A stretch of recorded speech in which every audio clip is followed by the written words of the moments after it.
അപ്പോൾ നമ്മളിനി നെക്സ്റ്റ് പഠിക്കാൻ പോകുന്ന ഓൾ ഇന്ത്യ സർവീസസിനെ കുറിച്ചാണ്.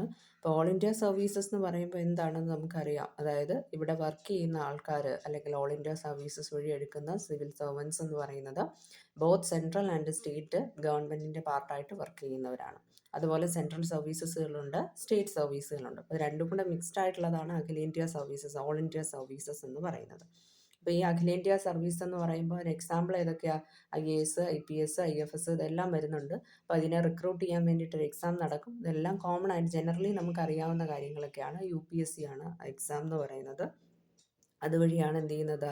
Union public service commission. അപ്പോൾ അതുവഴിയാണ് ഈ നിയമനവും കാര്യങ്ങൾ മീൻസ് റിക്രൂട്ട്മെൻറ്റ് നടത്താനുള്ളൊരു കോമ്പറ്റേറ്റീവ് എക്സാമാണ് എന്ന് പറഞ്ഞിട്ടുള്ളത്. അപ്പോൾ ഈ UPSCയെ കുറിച്ചും PSCയെ കുറിച്ചൊക്കെ പറഞ്ഞിട്ടുള്ള ഭാഗം ഏതാണ് കോൺസ്റ്റിറ്റ്യൂഷനിൽ എന്ന് ചോദിച്ചു കഴിഞ്ഞാൽ ഭാഗം 14 അതിനെക്കുറിച്ച് പറഞ്ഞിരിക്കുന്നത്. അതുപോലെ നമ്മൾക്ക് സ്വാതന്ത്ര്യം ലഭിച്ച സമയത്ത് 1947 ഒക്കെ ആയപ്പോഴത്തേക്കും ഈ ഇന്ത്യൻ സിവിൽ സർവീസ് എന്നായിരുന്നു ഇതിനെ മൊത്തത്തിൽ പറഞ്ഞിരുന്നത്. അത് മാറ്റിയിട്ട് പിന്നെ IAS, IPS എന്നൊക്കെ അത് മാറി ചേഞ്ച് ആയത് 1947 IAS എന്നും IPS എന്നും ഒക്കെ ഇതിനെ പറയാൻ തുടങ്ങിയത്. അതിന് മുന്നേ ജനറലി കോമൺ ആയിട്ട് ഇന്ത്യൻ സിവിൽ സർവീസ് എന്ന് പറഞ്ഞിരുന്നതായിരുന്നു. After independence or 1947 this was replaced by IAS, IPS etcetera. അതുപോലെ നമുക്കിപ്പോൾ അറിയാം ഇന്ത്യൻ ഫോറസ്റ്റ് സർവീസ് ഉണ്ടല്ലേ. നമ്മൾ ഈ UPSCയുടെ എക്സാം എഴുതുമ്പോഴത്തേക്കും തന്നെ നമ്മൾ പ്രിലിംസിൽ എഴുതുന്നതാണ് ഏതെന്ന് പറയുന്നത് ഇന്ത്യൻ ഫോറസ്റ്റ് സർവീസിൻ്റെതും ഇൻട്രസ്റ്റഡ് ആയിട്ടുള്ളവർക്ക് അപ്ലൈ ചെയ്തിട്ട് എഴുതാവുന്നതാണ്. അപ്പോൾ അത് വന്നത് എന്താണെന്ന് വെച്ചാൽ 1966 ഇതെല്ലാം കഴിഞ്ഞിട്ട് പിന്നീടാണ് 1966 ഇത് കൂടി ആഡ് ചെയ്തത് ഇന്ത്യൻ ഫോറസ്റ്റ് സർവീസ് എന്ന് പറയുന്നത്. അപ്പോൾ ഞാൻ പറയാൻ വിചാരിക്കുന്നൊരു കാര്യം, ഈ ഫോറസ്റ്റ് എന്ന് പറഞ്ഞിട്ടുള്ളത് ഏത് ലിസ്റ്റിലാണ് വരുന്നത്? നമുക്ക് 3 ലിസ്റ്റുകളുണ്ട്. സ്റ്റേറ്റ് ലിസ്റ്റ് ഉണ്ട്, അതുപോലെ സെൻട്രൽ ലിസ്റ്റ് ഉണ്ട്, പിന്നെ ഏതാണുള്ളത്? നമ്മുടെ കൺകറൻറ്റ് ലിസ്റ്റ് ഉണ്ട് അല്ലേ. അപ്പോൾ ഇതിൽ ഫോറസ്റ്റ് എന്ന് പറഞ്ഞിട്ടുള്ളത് വരുന്നത് ഏതാണ്? കൺകറൻറ്റ് ലിസ്റ്റിലാണ് വരുന്നത്. എന്ന് പറഞ്ഞു കഴിഞ്ഞാൽ ബോത്ത് സ്റ്റേറ്റ് ആൻഡ് സെൻട്രൽ ഗവൺമെൻറ്റിന് എന്ത് ചെയ്യാൻ പറ്റും? ഈ ഫോറസ്റ്റിൻ്റെ ഇതിൽ കൺട്രോൾ ചെയ്യാനും പിന്നെ ഒക്കെയുള്ള അധികാരങ്ങളും കാര്യങ്ങളും എല്ലാം തന്നെയുണ്ട്. അപ്പോൾ ഓൾ ഇന്ത്യ സർവീസസിൻ്റെ പാർട്ടായിട്ട് വരുന്ന ഒരു കാര്യമാണ് എന്ന് പറയുന്നത് ഈ ഒരു ഇന്ത്യൻ ഫോറസ്റ്റ് സർവീസ് എന്ന് പറഞ്ഞിട്ടുള്ളത് 1966 എന്ത് ചെയ്തത്? ഇത് നിലവിൽ വന്നത്. അതുപോലെ തന്നെ ഓൾ ഇന്ത്യ സർവീസസ് ആക്ട് ഉണ്ട്. That is 1951. 1951 all India services act എന്ന് പറയുന്നത് വന്നത്. ഇനി അഖിലേന്ത്യാ സർവീസിലെ പല കാര്യങ്ങളും നിങ്ങൾക്ക് അറിയാവുന്ന കാര്യങ്ങളായിരിക്കാം. അതായത് എന്താണ് ഇവരുടെ നിയമനമായാലും റിക്രൂട്ടിംഗ് ബോഡി ഏതാണ്? UPSC ആണ്. പിന്നെ ഇവരെ നിയമിക്കുന്നതായാലും ഇവരുടെ സേവന വ്യവസ്ഥയായാലും എല്ലാം കൺട്രോൾ ചെയ്യുന്നത് ആരാണ്? സെൻട്രൽ ഗവൺമെൻറ് ആണ്. In discussion with state government. State ഗവൺമെൻറ്റുമായിട്ട് ഡിസ്കസ് ചെയ്തിട്ട് സെൻട്രൽ ഗവൺമെൻറ് ആണ് ഇവരുടെ നിയമനവും അതുപോലെ തന്നെ സേവന വ്യവസ്ഥയും കാര്യങ്ങളും എല്ലാം തന്നെ തീരുമാനിക്കുന്നത്. സ്റ്റേറ്റ് ഗവൺമെൻറ്റുമായി ഡിസ്കസ് ചെയ്യുന്നുണ്ട്. ആ ഒരു പോയിന്റ് വെറുതെ നമ്മൾ കളയാൻ പാടില്ല. അപ്പോൾ central government in discussion with state government ആണ് ഈ ഒരു ബ്യൂറോക്രാറ്റ്സിനെ എവിടെയൊക്കെ നിയമിക്കണം, അവരുടെ സേവന വ്യവസ്ഥ എങ്ങനെ ആയിരിക്കണം, സർവീസിൻ്റെത് പീരീഡ് കാര്യങ്ങൾ ഇതെല്ലാം തീരുമാനിക്കുന്നത് central government in discussion with state government ആണ്. അതുപോലെ തന്നെ ഇവർക്ക് ഈ സെൻട്രൽ ഗവൺമെൻറ്റിന് പ്രത്യേകിച്ചൊരു കേഡറില്ല. അപ്പോൾ അതുകൊണ്ട് തന്നെ പല പല സംസ്ഥാന കേഡറുകളിലേക്കാണ് ഇവരെ അയക്കുന്നത്. എന്നിട്ട് ഇവർക്ക് പരിശീലനം നൽകുന്നതായാലും ട്രെയിനിങ് നൽകുന്നത്, അതുപോലെ ഇവരെന്തെങ്കിലുമൊക്കെ പ്രശ്നങ്ങൾ ഉണ്ടാക്കുമ്പോൾ അച്ചടക്ക നടപടി സ്വീകരിക്കണം അല്ലേ. അപ്പം അച്ചടക്ക നടപടി സ്വീകരിക്കുന്നതായാലും ഇങ്ങനെയുള്ള കാര്യങ്ങളെല്ലാം ചെയ്യുന്നത് ആരാണ്? സെൻട്രൽ ഗവൺമെൻറ്റാണ് ചെയ്യുന്നത്. എല്ലാം സെൻട്രലൈസ്ഡ് ആണ്. ഒരു പരിധിവരെ സെൻട്രലൈസ്ഡ് ആയിട്ടുള്ള കാര്യങ്ങളാണ്. അപ്പോൾ സംസ്ഥാന കേഡറുകളിലേക്കാണ് ഇവർ ആദ്യം നിയമിക്കുന്നത്. നിയമിച്ചിട്ട് എന്ത് ചെയ്യുന്നു? അവർക്ക് പരിശീലനം നൽകുന്നത് സെൻട്രൽ ഗവൺമെൻറ് ആണ്. കേന്ദ്ര ഗവൺമെൻറ്റിന് പ്രത്യേക കേഡറോ കാര്യങ്ങളോ ഒന്നും തന്നെ ഇല്ലാത്തത് കൊണ്ടാണ് സ്റ്റേറ്റ് കേഡറുകളിലേക്ക് ഇവരെ ട്രെയിനിങ്ങിന് വേണ്ടി നിയമിച്ചിട്ട് എന്ത് ചെയ്യുന്നത്? പരിശീലനവും അച്ചടക്ക നടപടികളും ഒക്കെ സ്വീകരിക്കുന്നതെന്ന് പറയാൻ പറ്റും. അതുപോലെ തന്നെ അടുത്തതെന്ന് പറഞ്ഞു കഴിഞ്ഞാൽ ഇപ്പോൾ സെൻട്രൽ ഗവൺമെൻറ്റിൻ്റെ ഡയറക്റ്റ് കൺട്രോളിൽ അല്ലെങ്കിൽ കീഴിൽ ഇവർ പിന്നീട് ജോലി ചെയ്യേണ്ട ഒരു സിറ്റുവേഷൻ വരാം അല്ലേ. സ്റ്റേറ്റ് ഗവൺമെൻറ്റിലും വർക്ക് ചെയ്യാം, അതുപോലെ തന്നെ സെൻട്രൽ ഗവൺമെൻറ്റിലും വർക്ക് ചെയ്യാം. ഇപ്പോൾ ജില്ലാ കളക്ടറൊക്കെ എന്ന് പറയുമ്പോൾ സ്റ്റേറ്റ് ഗവൺമെൻറ്റിൽ വരുന്നതാണ്. അതേപോലെ തന്നെ സെൻട്രൽ ഗവൺമെൻറ്റിൻ്റെ ഇപ്പോൾ ക്യാബിനറ്റ് സെക്രട്ടറി എന്ന് പറഞ്ഞാൽ ഏറ്റവും ടോപ്പ് മോസ്റ്റ് പൊസിഷനാണ്. ഒരു IAS കാരനാവാൻ പറ്റുന്ന ഏറ്റവും ടോപ്പ് മോസ്റ്റ് പൊസിഷനാണ് ക്യാബിനറ്റ് സെക്രട്ടറി. അറൗണ്ട് 2,50,000 അതിൽ കൂടുതൽ ആണ് പെർ മന്ത് സാലറി എന്ന് പറഞ്ഞിട്ടുള്ളത് തന്നെ. അപ്പോൾ അതൊക്കെ എന്ന് പറഞ്ഞാൽ സെൻട്രൽ ഗവൺമെൻറ്റിന് ഡയറക്റ്റ് കൺട്രോളിൽ വരുന്നതാണ്. അപ്പോൾ അങ്ങനെ വരുന്ന കാര്യങ്ങളിലൊക്കെ ആണെങ്കിൽ ഈ സാലറി കൊടുക്കുന്നത്, അതായത് സാലറി എത്ര വേണമെന്ന് തീരുമാനിക്കുന്നത് ആരാണ്? ഡിറ്റർമൈൻ ചെയ്യുന്നത്, ഇവർക്കെല്ലാം കൊടുക്കേണ്ട സാലറി ഡിറ്റർമൈൻ ചെയ്യുന്നത് സെൻട്രൽ ഗവൺമെൻറ് ആണ്. എല്ലാം തീരുമാനിക്കുന്നത്. പക്ഷേ സാലറി കൊടുക്കുന്നത് ഇപ്പോൾ ഒരു സ്റ്റേറ്റ് ഗവൺമെൻറ്റിൻ്റെ അണ്ടറിലാണ് ഇപ്പോൾ എന്ത് ചെയ്യുന്നത്, അഖിലേന്ത്യാ സർവീസ് 2 ഗവൺമെൻറ്റിൻ്റെ അണ്ടറിൽ വർക്ക് ചെയ്യുമെന്ന് പറഞ്ഞിട്ട്, അപ്പോൾ സ്റ്റേറ്റ് ഗവൺമെൻറ്റിൻ്റെ അണ്ടറിലാണ് ഈ ബ്യൂറോക്രാറ്റ് വർക്ക് ചെയ്യുന്നതെങ്കിൽ, ഒരു ജില്ലാ കളക്ടറായിട്ടാണ് വർക്ക് ചെയ്യുന്നതെങ്കിൽ അവരുടെ സാലറി കൊടുക്കുന്നത് ആരാന്ന് ചോദിച്ചു കഴിഞ്ഞാൽ, സാലറി പെൻഷൻ ആയാലും എല്ലാം കൊടുക്കുന്നത് സ്റ്റേറ്റ് ഗവൺമെൻറ്റാണ്. നമ്മൾ വിചാരിക്കും എല്ലാം കൺട്രോൾ ചെയ്യുന്ന സെൻട്രൽ ഗവൺമെൻറ് ആണെങ്കിൽ സാലറി കൊടുക്കുന്നത് ആരായിരിക്കും, സെൻട്രൽ ആണെന്ന് വിചാരിക്കാം. സോ അതല്ല, സാലറി കൊടുക്കുന്നത് ആരാന്ന് വെച്ച് കഴിഞ്ഞാൽ സ്റ്റേറ്റ് ഗവൺമെൻറ് ആണ്. ബട്ട് ഈ സെൻട്രൽ ഗവൺമെൻറ്റിൻ്റെ ഡയറക്റ്റ് കീഴിൽ വർക്ക് ചെയ്യുന്നവരുണ്ട്. അപ്പോൾ അവർക്ക് എന്താണ് സാലറി കൊടുക്കുന്നത് സെൻട്രൽ ഗവൺമെൻറ് തന്നെയാണ്. പക്ഷേ ശമ്പളവും കാര്യങ്ങളും ഒക്കെ ഡിറ്റർമൈൻ ചെയ്യുന്നത് ആരാണ്, സെൻട്രൽ ഗവൺമെൻറ് ആണ് പറയാം. അപ്പോൾ അതൊക്കെയാണ് അവിടെ പറഞ്ഞിരിക്കുന്നത്. അതുപോലെ തന്നെ എന്താണ് അഖിലേന്ത്യാ സിവിൽ സർവീസ്, അല്ലെങ്കിൽ സിവിൽ സർവീസ് അല്ല, അഖിലേന്ത്യാ സർവീസിന്റെ പിതാവ് എന്ന് പറയുന്നത്, father of all India services ആരാണ്, വളരെ ഇമ്പോർട്ടൻ്റ് ആണ്, സർദാർ വല്ലഭായ് പട്ടേൽ. അദ്ദേഹത്തിന് കുറേയധികം കോൺട്രിബ്യൂഷൻസ് ഉണ്ട് ഈ ഒരു ഫീൽഡിൽ. അദ്ദേഹം ഈ ഒരു ഓൾ ഇന്ത്യ സർവീസസിനെ പറഞ്ഞിരിക്കുന്നത് ഇന്ത്യയുടെ സ്റ്റീൽ ഫ്രെയിം എന്നാണ് പറഞ്ഞിരിക്കുന്നത്. സ്റ്റീൽ ഫ്രെയിം ഓഫ് ഇന്ത്യ എന്നാണ് പറയുന്നത് അല്ലേ. അദ്ദേഹത്തെ നമ്മൾ ഉരുക്കു മനുഷ്യൻ എന്നല്ലേ പറയുന്നത്. അപ്പോൾ അതുപോലെ അദ്ദേഹം പറഞ്ഞൊരു കാര്യമാണ് എന്ത്, ഇന്ത്യയുടെ സ്റ്റീൽ ഫ്രെയിമാണ് എന്ന് പറയുന്നത് ഓൾ ഇന്ത്യ സർവീസസ് എന്ന് പറഞ്ഞു. അപ്പോൾ അത് ഓർത്തിരിക്കാൻ വലിയ പാടില്ല, അദ്ദേഹമാണ് പറഞ്ഞതെന്നുള്ളത് അല്ലേ. അതുപോലെ ഒരു പുതിയ അഖിലേന്ത്യാ സർവീസ് സൃഷ്ടിക്കണമെങ്കിൽ അത് ആരാ തീരുമാനിക്കുന്നത്, പാർലമെന്റ് ആണ്. അപ്പോൾ അതിനെക്കുറിച്ച് പറയുന്ന ആർട്ടിക്കിൾ 312. ആർട്ടിക്കിൾ 312-ൽ പറഞ്ഞിരിക്കുന്നത് എന്തിനെക്കുറിച്ചാണ്, the creation of a new all India services. എന്താണ്, ആരാണ് ചെയ്യുന്നത്, പാർലമെന്റ് തന്നെ, രാജ്യസഭയ്ക്കാണ് അതിനുള്ള അധികാരം. രാജ്യസഭയിൽ റെസൊല്യൂഷൻ ഒരു 2/3 മെജോറിറ്റിയിൽ പാസ്സാവണം എന്ന് പറഞ്ഞാൽ കേവല ഭൂരിപക്ഷം അല്ല. അപ്പോൾ 2/3 മെജോറിറ്റി കിട്ടണം. 2/3 മെജോറിറ്റിയിലും ഇത് പാസ്സായി കഴിഞ്ഞാൽ, കാരണം ഇത്രയും ഇമ്പോർട്ടൻ്റ് ആയിട്ടുള്ള ഒരു കാര്യമാണ് അല്ലേ. അപ്പോൾ അത്രയും മെജോറിറ്റിയിൽ രാജ്യസഭയിൽ പാസ്സായാൽ മാത്രമേ ഒരു പുതിയ അഖിലേന്ത്യാ സർവീസ് സൃഷ്ടിക്കപ്പെടത്തുള്ളൂ. അപ്പോൾ പാർലമെന്റാണ് അത് തീരുമാനിക്കുന്നത്. ഇതിനെക്കുറിച്ച് പറയുന്ന ആർട്ടിക്കിൾ ഏതാണ്, ആർട്ടിക്കിൾ 312 എന്ന് പറഞ്ഞിട്ടുള്ളതിലാണ് പറഞ്ഞിരിക്കുന്നത്. അത് ജസ്റ്റ് ഓർത്തിരിക്കുക, അത് പലപ്പോഴും ചോദിച്ച് കണ്ടിട്ടുള്ളതാണ് ആർട്ടിക്കിൾ 312-നെ കുറിച്ച്. അതുപോലെ ഇതിൻ്റെ ഹിസ്റ്ററി നമ്മൾ നോക്കുമ്പോൾ, ഫസ്റ്റ് എന്ന് പറഞ്ഞ ചാർട്ടർ ആക്ട് 1833, 1833-ലാണ് ചാർട്ടർ ആക്ട് വരുന്നത്. വർഷം നോട്ട് ചെയ്ത് വയ്ക്കണം, 1833-ലെ ചാർട്ടർ ആക്ട്. അപ്പം ഈ ചാർട്ടർ ആക്ടിലാണ് എന്ത് ചെയ്യുന്നത്, ഈ ഒരു സിവിൽ സർവീസിനെ കുറിച്ചൊക്കെ ഉള്ള ഒരു ഐഡിയ പ്രൊവൈഡ് ചെയ്യുന്നതെന്ന് പറയാൻ പറ്റും. കുറച്ച് സെൻട്രലൈസ്ഡ് ആയിരിക്കണം administrative system, uniform civil service structure. കാരണം ശമ്പളമായാലും സേവന കാലാവധി ആയാലും ബാക്കി എല്ലാ കാര്യങ്ങളിലും എല്ലാ വ്യക്തികളും എന്തായിരിക്കണം, ഒരുപോലെ ആയിരിക്കണം, യൂണിഫോം ആയിരിക്കണം എല്ലാ കാര്യങ്ങളും അവർക്ക് കിട്ടുന്നത് എന്നുള്ളത്. യൂണിഫോം സിവിൽ സർവീസ് സ്ട്രക്ചർ ആയിരിക്കണം, സെൻട്രലൈസ്ഡ് അഡ്മിനിസ്ട്രേറ്റീവ് സിസ്റ്റം ആയിരിക്കണം. ഇന്ത്യൻസിന് എന്ത് ചെയ്യാനുള്ള, ഗവൺമെൻറ് സർവീസിലും മറ്റുമൊക്കെ എൻ്റർ ചെയ്യാനുള്ള മെറിറ്റ് ബേസിസിൽ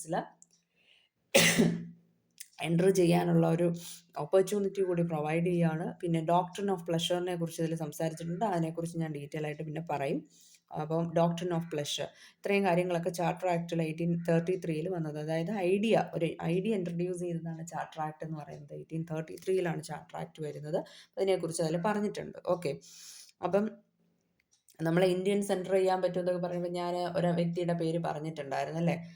1920-ൽ സിവിൽ സർവീസ് പഠിക്കാൻ വേണ്ടിയിട്ട് എവിടെ പോയതാ, ഇംഗ്ലണ്ടിലേക്ക് പോയ ഒരു വ്യക്തിയാണ് സുഭാഷ് ചന്ദ്രബോസ്. എന്നിട്ട് അദ്ദേഹത്തിന് 4ാം റാങ്ക് കിട്ടി. പക്ഷേ സ്വാതന്ത്ര്യ സമരത്തിൽ പങ്കെടുക്കാൻ വേണ്ടിയിട്ട് അദ്ദേഹം അത് എന്ത് ചെയ്യുന്നു, നിരസിച്ചിട്ട് അത് റിമൂവ് ചെയ്തിട്ട് പുള്ളിക്കാരൻ എന്ത് ചെയ്തു, 1921 ആയപ്പോഴത്തേക്ക് ഇന്ത്യയിലേക്ക് തിരിച്ചു വന്നു. ആ സമയത്ത് ഇന്ത്യയിൽ നോൺ കോപ്പറേഷൻ മൂവ്മെൻ്റ് ഒക്കെ നടക്കുന്ന സമയമാണ് 1920 കാലയളവിൽ.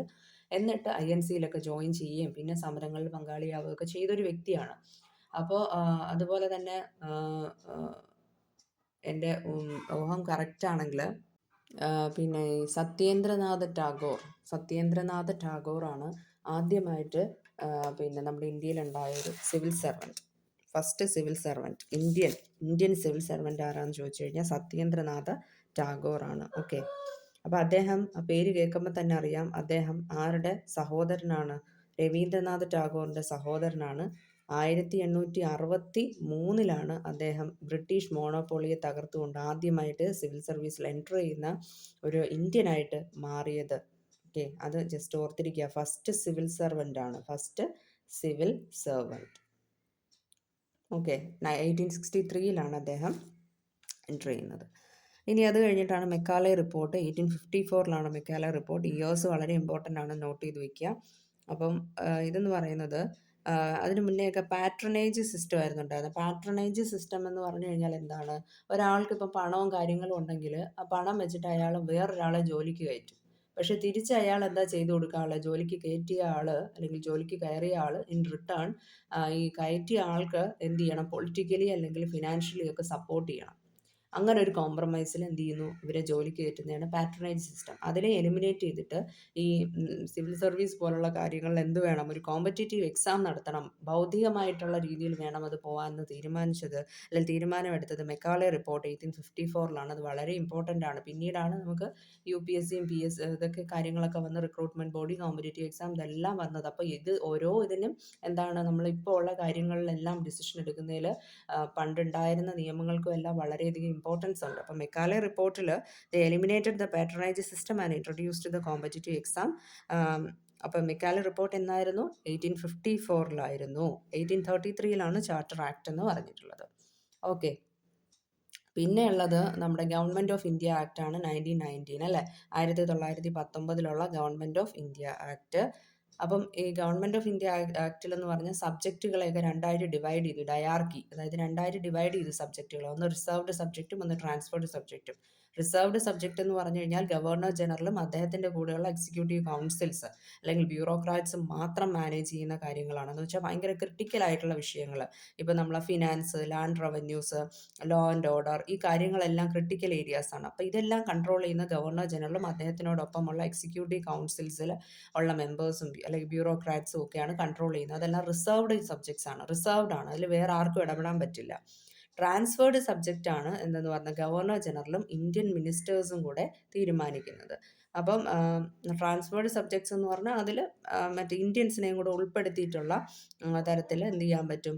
കാര്യങ്ങളൊക്കെ തീരുമാനിക്കാനും ഒക്കെ പറ്റുന്ന ട്രാൻസ്ഫേർഡ് സബ്ജക്റ്റ്. അങ്ങനെ രണ്ടായിട്ട് ഡിവൈഡ് ചെയ്തു. അപ്പോൾ ഈ ഡിവിഷൻ ഡയാർക്കിയെ കുറിച്ച് ഇവിടെ പറയാനുള്ള റീസൺ എന്ന് പറഞ്ഞാൽ എന്താ? റിസർവ്ഡ് സബ്ജക്ട്, ട്രാൻസ്ഫേർഡ് സബ്ജക്റ്റ് ഇങ്ങനെ തിരിച്ചു എന്ന് പറയാൻ.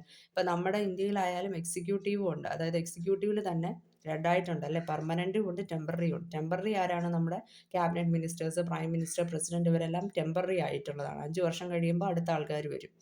ഓക്കെ, പക്ഷേ പെർമനൻറ്റിലാണ് നമ്മുടെ സിവിൽ സർവൻസും ബ്യൂറോക്രാറ്റ്സും എല്ലാം വരുന്നത്. ഓക്കെ, കോമ്പറ്റേറ്റീവ് എക്സാം വഴി സെലക്ട് ചെയ്യുന്നത്. അപ്പം ഇവർ രണ്ട് ആൾക്കാരും കൺട്രോൾ ചെയ്യുന്ന വിഷയങ്ങളിൽ വ്യത്യാസമുണ്ട് അല്ലേ? അതായത് പിന്നെ ക്രിട്ടിക്കൽ ആയിട്ടുള്ള വിഷയങ്ങൾ, റിസർവ്ഡ് ആയിട്ടുള്ള ഏരിയാസ് കാണും. അതുപോലെ ട്രാൻസ്ഫേർഡ് സബ്ജക്ട്സ് എന്ന് പറയുമ്പോഴത്തേക്കും പല പല പിന്നെ വകുപ്പുകൾ ഇങ്ങനെ ഡിവൈഡ് ചെയ്ത് കൊടുത്തിരിക്കുകയാണ് ഓരോരുത്തർക്കും കൺട്രോൾ ചെയ്യാൻ. ജസ്റ്റ് ആ ഒരു ഇതിലേക്ക് വന്നിരിക്കുന്നതാണ് ഈ ഗവൺമെൻറ് ഓഫ് ഇന്ത്യ ആക്ട് 1919 എന്ന് പറഞ്ഞിട്ടുള്ളത്. ഓക്കെ, അപ്പോൾ ആദ്യ സമയങ്ങളിലൊക്കെ ഈ റിക്രൂട്ട്മെൻറ്റ് UPSC അല്ല ഇപ്പം നടത്തുന്നത്. ആദ്യം പണ്ടുള്ള സമയത്ത് ആരായിരുന്നു? ഇങ്ങനെ എക്സാമും കാര്യമൊന്നുമില്ല. East India Company, British East India Company ആയിരുന്നു സിവിൽ സർവൻസിനെ ഇന്ത്യയിൽ എന്ത് ചെയ്യുന്നത്? റിക്രൂട്ട് ചെയ്തിട്ടുണ്ടായിരുന്നത്. പിന്നെ അടുത്തതാണ് Lee commission, LEE, Lee commission 1924 ആണ്. അപ്പോൾ ഇതിലെന്ന് പറഞ്ഞു കഴിഞ്ഞാൽ സിവിൽ സർവീസിൻ്റെ ഇന്ത്യനൈസേഷനെ കുറിച്ചാണ് പറഞ്ഞത്. കുറച്ചും കൂടി ഇന്ത്യൻസിനെ ഉൾപ്പെടുത്താൻ വേണ്ടിയിട്ട് വന്ന ഒരു കമ്മീഷനാണ് ലീ കമ്മീഷൻ. 40% British, 40% Indians. അതായത് ഡയറക്റ്റ് റിക്രൂട്ട്മെൻ്റ് ആണ്, നേരിട്ടുള്ള നിയമനങ്ങൾ. അതുപോലെ 20% പ്രൊമോഷൻ കോട്ട. ഇതെല്ലാം ഇങ്ങനെ മൊത്തത്തിൽ 100%. അതുപോലെ വളരെ ഇമ്പോർട്ടൻ്റ് ഒരു തീരുമാനം ഇതിലെടുത്തതെന്ന് പറഞ്ഞാൽ ഒരു പബ്ലിക് സർവീസ് കമ്മീഷൻ വേണം, ഒരു റിക്രൂട്ട്മെൻറ്റ് ബോഡി വേണം എന്നുള്ളൊരു തീരുമാനം എടുത്തു. എന്നിട്ട് 1924 ലീ കമ്മീഷൻ വന്നത്. 2 വർഷം കഴിഞ്ഞ് 1926 ഒരു റിക്രൂട്ട്മെൻറ്റ് ബോഡി സ്ഥാപിതമായി. പബ്ലിക് സർവീസ് കമ്മീഷൻ എന്നാണ് അതിനെ പറഞ്ഞത്. അതാണ് പിന്നീട് ഇപ്പോൾ എന്തായിട്ട് മാറിയ UPSC ആയിട്ട് മാറിയത്. അതുപോലെ ഗവൺമെൻറ് ഓഫ് ഇന്ത്യ ആക്ട് 1935 ഒക്കെ ഡീറ്റെയിൽ ആയിട്ട് പഠിക്കേണ്ട ഒരു ആക്റ്റാണ്. ഓക്കെ, നമുക്ക് സ്വാതന്ത്ര്യം കിട്ടുന്നത് വരെ ഗവൺമെൻറ് ഓഫ് ഇന്ത്യ ആക്ട് ആയിരുന്നു നമ്മുടെ കോൺസ്റ്റിറ്റ്യൂഷൻ എന്ന് പറഞ്ഞിട്ടുള്ളതായിട്ട് പ്രവർത്തിച്ചിരുന്നത് അല്ലേ? സ്വാതന്ത്ര്യം കിട്ടുന്നതല്ല, നമ്മുടെ ഈ ഒരു ഭരണഘടന വന്നില്ലേ 1950 അത് ഒഫീഷ്യലി വന്നത് നമുക്ക് ഇന്ത്യക്ക്. അപ്പോൾ അതുവരെയൊക്കെ നമ്മൾ ഏതിനെ ബേസ് ചെയ്തിട്ടായിരുന്നു പൊയ്ക്കൊണ്ടിരുന്നത്? Government of India act 1935. And it's classified services two. അപ്പോൾ ഇതിൽ ഇമ്പോർട്ടൻറ്റ് പറയുന്ന കാര്യം 3 സർവീസുകളെ ക്ലാസിഫൈ ചെയ്തു. ഏതൊക്കെയാണ്? Federal, provincial, all India services. അതാണ് ഇപ്പോൾ എന്താ state, central, all India services എന്നുള്ള പേരിൽ അറിയപ്പെടുന്നത്. അപ്പം അവർ പറഞ്ഞത് ഫെഡറൽ, പ്രൊവിൻഷ്യൽ പ്രവിശ്യകളായിരുന്നു. ഇപ്പോൾ അതെന്താ? സംസ്ഥാനങ്ങളായതുകൊണ്ട് സ്റ്റേറ്റ് ആയിട്ട് മാറി. ഫെഡറൽ എന്ന് പറയുന്നത് സെൻട്രൽ ആയിട്ട് മാറി. ഓൾ ഇന്ത്യ സർവീസ്, അങ്ങനെ 3 ക്ലാസിഫൈ ചെയ്തു. ഓക്കെ, ഇത്രയും കാര്യങ്ങൾ പറഞ്ഞിട്ടുണ്ട്. പിന്നെ ഇത് എക്സാമിന് ചോദിച്ചിട്ട് കണ്ടിട്ടുള്ളതാണ്. UPSCയെ കുറിച്ച് പറഞ്ഞിട്ടുള്ളത് ഏത് ആർട്ടിക്കിൾ തൊട്ട് ഏത് ആർട്ടിക്കിൾ വരെയാണ്? Article 315 to 323.